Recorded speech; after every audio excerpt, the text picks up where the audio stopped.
Alright, what is up, cumsluts? Back here. Sorry, it's been a bit. Got some music in the background this time. It's nice. I worked out how to do that. I was having trouble with the like with the audio levels. You know, the music was sort of drowning out my voice, but hopefully I've fixed that now. Hopefully this sounds alright. So I'm bringing you the replays of my game for the finals of that tournament before the top-down knockdown tournament against Scarfwynaut, or SW, who's going by more often now, I think. So Scarfwynaut is a good player who I respect a lot. This is something. So the Pokemon that got banned at the start of this round, because every round the top 6 Pokemon from the last round get banned, were Shedinja, Blissey, Regigigas, Mega Ordino, and a couple of others that I don't remember. I think Aegislash was one of them, but I'm not entirely sure. So what I noticed at this point when I was going to build a team was that most of the best sort of defensive Pokemon in the tier were gone. So I wanted to sort of bring some offense stuff to take advantage of that, because I knew that Scarfwynaut likes to bring these kinds of slower, balanced teams, which is exactly what he did. So I built around Mega Kangaskhan, just because I thought it was really good against the types of teams he likes to bring, like the one that he did bring. So that's just the standard Nature's Madness, Shore Up, Nightshade Seismic Toss set. It's Imposter Guzzlord, because on sort of a Scarf Imposter, because on sort of offensive teams like this, it's nice to just have something like this to you know, just to as like a blanket check for a bunch of really sort of annoying threats. And I've got this double Deoxys core. One of them is Specs Psychic Surge, and the other is Sash Contrary. I think I brought something like this last round as well, but it's just a really nice core. This is Magic Bounce Dialga, which imposter proofs the Specs Psychic Surge one. Helps keep hazards off to keep the Sash intact, and it's just sort of it's just nice to have something that can just switch into a lot of random nonsense. And the last one is Normalized Marshadow, the same set I brought last time. I very nearly considered bringing the Imprison set, like Imprison, Revelation Dance, Judgment, but I didn't. Imprison, Revelation Dance, Judgment, Entrainment, but I didn't, and I'm annoyed that I didn't, because it would have been really good. Again, the reason I brought this is just because, like, Mega Ordino's gone, which is one of the sort of the best checks to this, and a lot of the things that are normally faster than it are gone, so I figured there was a decent chance and he might not have something to deal with it. But he has this Yveltal, which I guessed very early on was probably Regen Vest, because that's a set that he likes a lot. So my game plan here was, I noticed pretty early on, doesn't really have much to take on Mega Kangaskhan. It's only one mon that even, like it outspeeds everything except his own Kangaskhan, which it ties with. So I knew that I wanted to sort of get this in as often as possible to put pressure on his team. Also, the Specs Psychic Surge Deoxys has Volt Switch, and is that it forces out like a few of his mons and Volt Switches pretty much for free. So my game plan was just to use Deoxys to Volt Switch into Kangaskhan to get kills, and eventually just weaken his team to the point where one of my many defensive Pokemon could win, and just try to keep hazards off with Dialga. So that was the game plan. Decided to lead with Kangaskhan just because it matched up well against most of his team. And as you'll see, I like Kangaskhan disguised as Marshadow. As you'll see, he has Electric Surge on Cresselia, which told me this is actually an electric terrain team, which is not what I expected. So I figured this is probably Surge Surfer Zekrom, which is a cool threat that I realized I wasn't really that well prepared for. Like, my only sort of real check to it was Dialga. So I was a bit concerned about that at this point. I knew I had to keep Dialga healthy, or keep the Sash Deoxys intact, or Guzzlord, in case, you know, depending on the set, it could be the Judgment set, which would beat Guzzlord. But I knew I had to be careful around Zekrom to stop that from sort of messing me up. So immediately I just Mega Evolve and go for Nature's Madness. He goes for a sort of odd play here. Goes for Spectral Thief, which doesn't affect me obviously because I'm normal type. I think that was an odd play, but I do understand it. If this had been like a setup set, like if this had been Shell Smash or like Belly Drum Unburden or something, it would have potentially just won turn 1, because it didn't look like his team had much to deal with setup, because I was guessing this was Flash Fire, Ferrothorn, Regen Vest, Yveltal, and I didn't know what Giratina was at this point, but his team looked quite weak to setup, so it makes sense that he'd do that, because if I was a setup set, then I potentially could have just won the game right there. But anyway, so I get the 75% off on his Cresselia. Makes it very difficult for it to switch into either of my Deoxys later, which is nice. And here he stays in and lets me take him out with Seismic Toss. I go for Seismic Toss there rather than Nightshade because I was more worried about Kangaskhan coming in than Giratina. So he lets me take that out, which is interesting because it means he can't set up the Electric Terrain for Zekrom again later, which I thought was a bit odd, but I guess it makes sense. So he goes Zekrom here. I'm forced out because a Electric Terrain boosted Bolt Strike would blow Kanga away, and I didn't want to sack it at this point. So I just went into Dialga just to be safe. He goes for Taunt, which I thought was interesting. I'm not entirely sure why he'd go for that, but Dialga comes in for free. It reveals Magic Bounce. Now here, the set on Dialga is Shore Up, Core Enforcer, Rapid Spin, U-Turn, I believe. No, it's Anchor Shot. Anchor Shot rather than U-Turn. And I wasn't... So, this is sort of the obvious play is Core Enforcer to hit Zekrom, but I figured he might go Ferrothorn here. I very nearly considered doubling back out into Kangaskhan, but I figured that was a bit too risky. There was a chance he'd stay in and go for a Dragon move maybe, or like overall I just didn't think that play was worth the risk of potentially losing Kangaskhan here, because I felt at this point that I still needed that to win. So I just stay in and go for the Core Enforcer as he goes into Ferrothorn. Obviously does nothing, and here I realised at this point I didn't really have a great switch into this. I considered going Guzzler to scout the set, but I didn't want to get hit by Anchor Shot. I'm trapped. I believe here I just went for Anchor Shot myself, just to yeah, I did, just like in case he didn't have U-turn, I might have been able to trap it, but he did have U-turn. Goes back out into Zekrom here. Now I was kind of concerned when he went back. I was a bit confused about this play actually. I wasn't quite sure what he was going for here, but I figured if he brought this in, he probably had something to hit me, so I decided to switch out, which was a bit foolish in hindsight, because it turns out this was Kangaskhan, and that made a lot of sense in hindsight, but I went Guzzlord to scout, and this got knocked down to 25%. Now here you see I am a little bit weak to Kangaskhan. Like, I have the sort of offensive pressure to stop it from coming in too often, but if it does get in on Dialga, then I don't really have a great switch into it. So I go into my Guzzlord. It takes 75, which was annoying, but looking back at it, he didn't really have much that I needed Imposter against, so it's okay. I just sack it here because I didn't want anything to take the Nightshade. And I go into Marshadow, force him out with the fighting move, and predicting Yveltal, I double into Kangas. Yeah, I double into Kangaskhan. Predicting the Yveltal to come in. And then I just go for Nature's Madness because there's nothing that really wants to come in on it.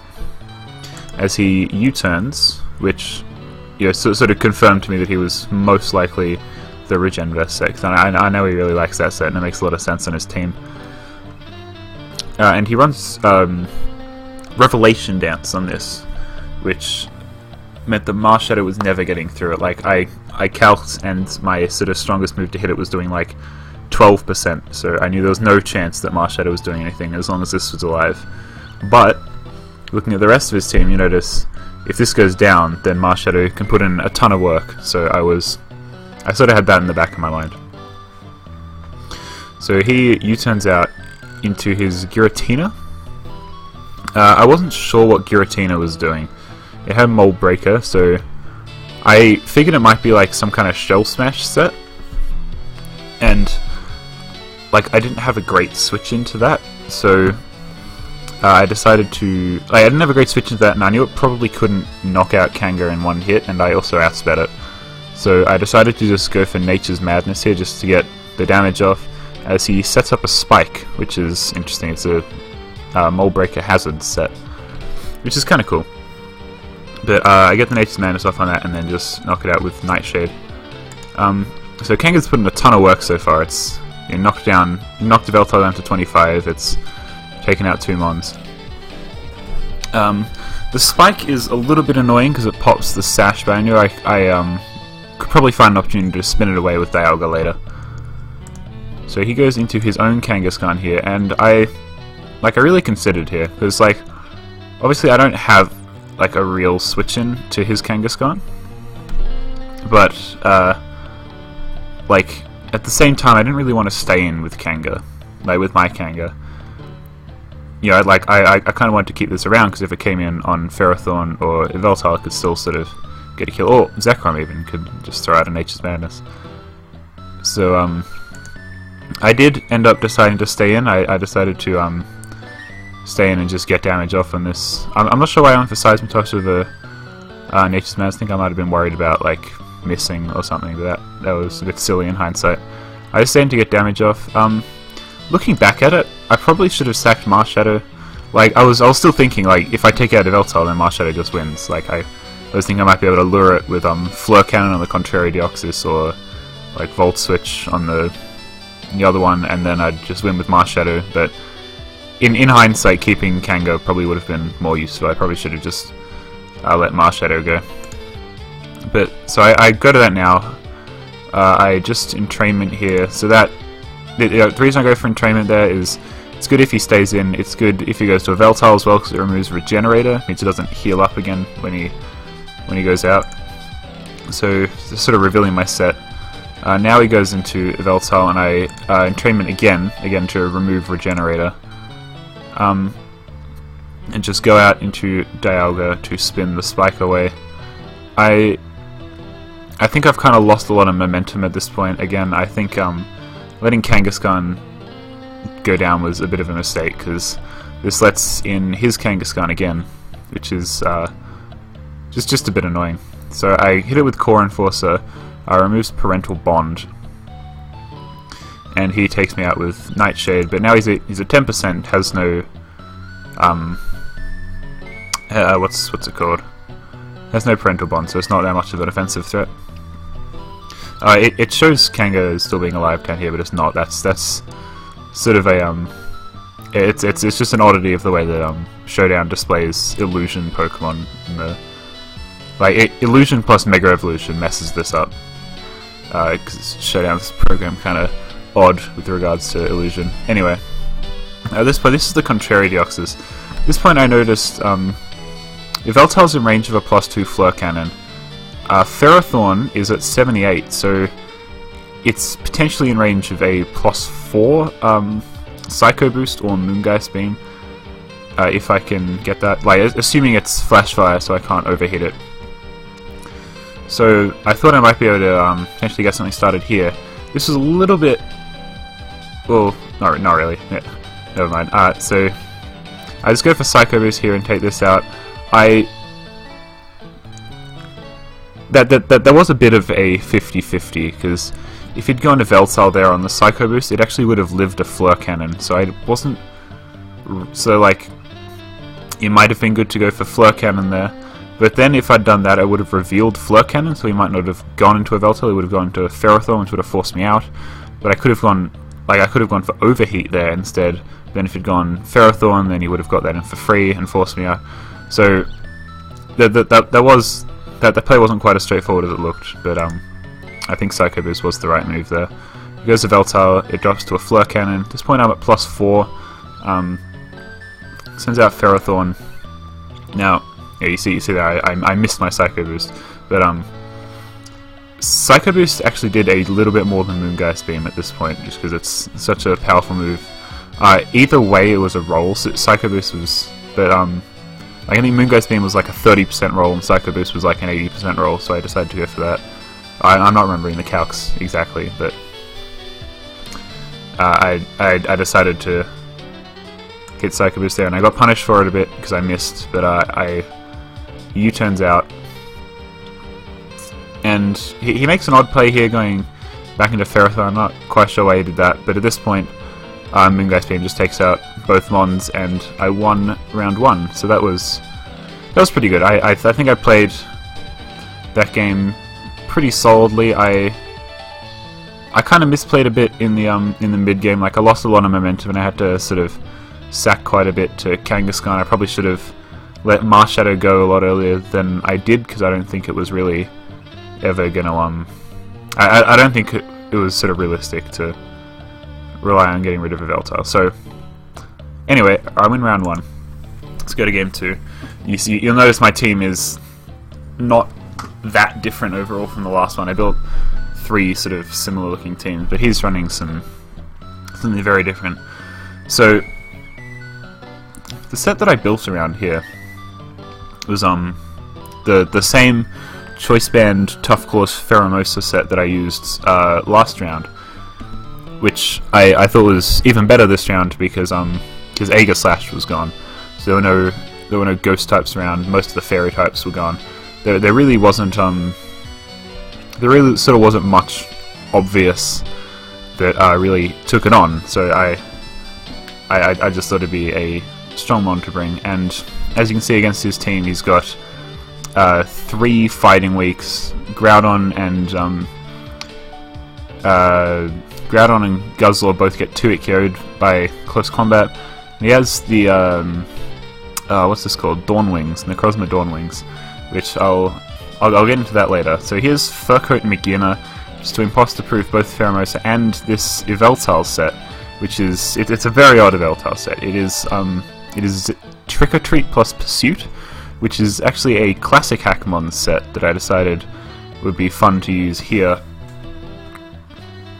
because Mega Ordino was banned. This is a set that I've tried to use in regular BH a bit, but it's just not that good because like, it's kind of constrained for move slots. Like, it really wants to have Trick or Treat, Pursuit, Knock Off, Close Combat, and Sunsteel Strike. Like, you either have to cut an important coverage move or Knock Off or something, and it's just kind of awkward. But the lack of fairy types meant that I could get away with just running Trick or Treat, Pursuit, Knock Off, Close Combat with Tough Claws, which not only traps any potential ghost types for Pheromosa, like this Necrozma, it also, like, it sort of messes up defensive claws a lot, because you can you make something ghost type with Trick or Treat, then Pursuit it as it tries to switch out, and usually knocks it out because Tough Claws stab super effective, Pursuit is very strong, and then Close Combat's just nice coverage to have. It also has Ghostium, which turns Trick or Treat into Z Trick or Treat, which boosts all its stats by 1 stage, which is a bit gimmicky, but occasionally you run into a situation where you can actually sweep at that, like after their team is weakened, and you'll see that comes in handy a lot this game. Dialga, I don't remember what Dialga is. It's some like rapid spin set. It might be Magic Bounce again, I'm not sure. The Deoxys, again, I don't remember. I don't think I sent that out this game. I believe it's the Psychic Surge set again. And then this is Scarf Imposter Guzzlord. So my game plan here, I realized quite early on that he's very weak to Pheromosa. Like, as soon as Necrozma's gone, Pheromosa just clicks Close Combat and it Okos or 2-hit KOs the whole team. So, and Necrozma I can U-turn on into a Veltal and Pursuit it quite easily. So he didn't really have any long-term answers at all to Pheromosa. So that was my game plan, like right from the start. I knew I was trying to win with this. On his team, things I was worried about Groudon. You can see I don't have a fire resist, so like I have actually nothing to switch into a V-Create, so I knew I sort of wanted to keep up offensive pressure, not let that come in too often and sort of throw attacks around. I have Guzzlord to switch into it, but that's it, and Guzzlord's not really bulky enough to switch into ground moves consistently. Slacking I wasn't too worried about. I have Dialga to deal with that. I really wasn't sure what the Necrozma set was. I thought it might be some like imposter proof, you know, Shell Smash Judgment set or whatever. And yeah. So I lead Pheromosa just because it does well against the whole team. I was trying to pursuit trap this as early as possible so I could just get this in and throw close combats around. He leads with Guzzlord. So I figured it was probably Scarf Guzzlord. I didn't want to... like, I didn't... So I have Fur Coat Megaena to imposter proof this, and that takes it on all day. But what I was concerned about was if I went to that and he U-turned, then he gets Groudon in for free, and I really don't want him to get Groudon in for free. So I decided to stay in and U-turn with Pheromosa, knowing that I could take any hit. Even if even Sunsteel Strike would knock me down to like 20 or something, but it was, yeah, it was I think worth it to not lose the momentum of going hard Megaena. So I take a close combat, does a ton, and I U-turn out, also does a lot. Yeah, as you can see, like that can't really switch into close combats reliably. So I go Megaena as he switches out into Ferrothorn, and I U-turn to keep momentum, go back into Pheromosa. You know, here you can see again, he's got no real sort of long-term answers to this. Like, what's he gonna do? Here, I considered going for close combat here. I don't remember what I did here. Yeah, so I U-turn here as he goes Groudon. I strongly considered going for close combat, which would have 2-Echo Groudon. It would have I think it almost 2-Echoes Groudon. It was like, yeah, it does like 45 or something. I don't remember the exact calc, sorry. But I considered going for close combat, but I didn't want to let Necrozma in for free, and U-turn just felt a lot safer. So Groudon comes in, I go into Guzzlord to scout the set, and it's a bit of an odd set here. It's Shell Smash, Lovely Kiss, V-Create, Blue Flare. And I was a bit worried about that, because notice my team. If it gets a Shell Smash off, then all I have for it is Guzzlord. And that wasn't a situation I wanted to be in, so I knew I had to keep a lot of pressure on this to stop it from ever setting up, because I'd probably lose if it did. So here, I was sort of looking at his team, considering like what he was doing to imposter proof that, and the only sort of reasonable answer I'd come up with was that he was Magic Bounce Gyarados, that he was that could take fire moves and bounces back Lovely Kiss. So I figured so I go for V-Create here as he goes into Flash Fire Ferrothorn, or I go for Blue Flare rather, because I figured that would do, like with the +1, it'd do enough to Gyarados to force it to recover as I went Pheromosa and I just get more momentum. But he goes Ferrothorn here, has Flash Fire. I still thought he was probably Magic Bounce Gyarados, and that he was going to try and go into that on the Lovely Kiss to sort of lure me into putting this to sleep, and I couldn't risk that. Like that was just not something that I could sort of let happen. So I go into Dialga here. Oh yeah, I'm Misty Surge Dialga, that's right. As he goes into his Gyarados. And now, so that kind of confirmed to me that he was almost definitely Magic Bounce. So what I do here, that's right, he puts up a spike as I Core Enforce him just to sort of, I'm not sure why I went for Core Enforce, that was maybe not a great play, but anyway, he puts up a spike. I have Rapid Spin on this as he knocks me off. I spin, and then here I make a fairly ballsy play. I go hard into Pheromosa on the spike. Now, I figured his play there was either switching out or spiking again, and so Pheromosa was just kind of covered all my bases. I think that might have been a bit risky. Like I don't think I should have risked the win condition like that this early, but it worked out alright, so it's okay. Now here, U-turn would almost knock this out, so I was completely safe to go for that. I didn't need to risk close combat at all. So he goes into Lunala, and I U-turn on that, does half, and in comes Veltal, and I just pursued it. So now Pheromosa has free reign to click close combat. There's no real switch into it. Groudon is at like 90, I think, so it's not showing me. But Groudon's at like 90. It's in 2 Akira range. Guzzlord is also like not in any position to switch into it. So I was pretty confident on my with my Pheromosa plan at this point. Now he goes Groudon again. I'm really scared of this. I didn't think he'd risk the Lovely Kiss or the Shell Smash at this point. Well, I thought there was a chance he'd Shell Smash, but I believe what I do here is I go hard into Dialga just to sack it, get the Misty Train up to block Lovely Kiss and just let Dialga go down.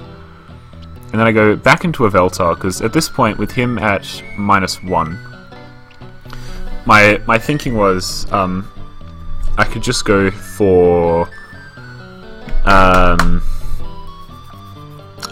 Z Trick or Treat. That would give him that I would be able to take a V-Create thanks to the defense boost, give him Ghost type, and then I'd be able to take him out with Pursuit if he switched. And then from there, I'd basically just win with Pheromosa. But I could have gone Deoxys, and that would have knocked him out at this point, but I didn't have any imposter proofing for Deoxys other than its... I do think this is the contrary set, and I don't think I had any imposter proofing for it other than its Focus Sash. So if I got a kill, then he goes Guzzlord, then I'm potentially in a lot of trouble. So I decided to go Veltar, and here I go for Z Trick or Treat as he goes into Gyarados and confirms the Magic Bounce, and it bounces back Trick or Treat and makes me a Ghost type, which is actually to my benefit here because I can go for close combat to knock this out. It's not a it can't take that on, and having the Ghost type helps me against Guzzlord as well, because his close combat would have been stronger than well, no. Yeah, because it means he can't hit me as hard, because the knockoff is weaker than close combat would have been if he could hit me with that. So I knock off, take off the Choice Scarf, then win the Speed tie. The Speed tie didn't matter, but...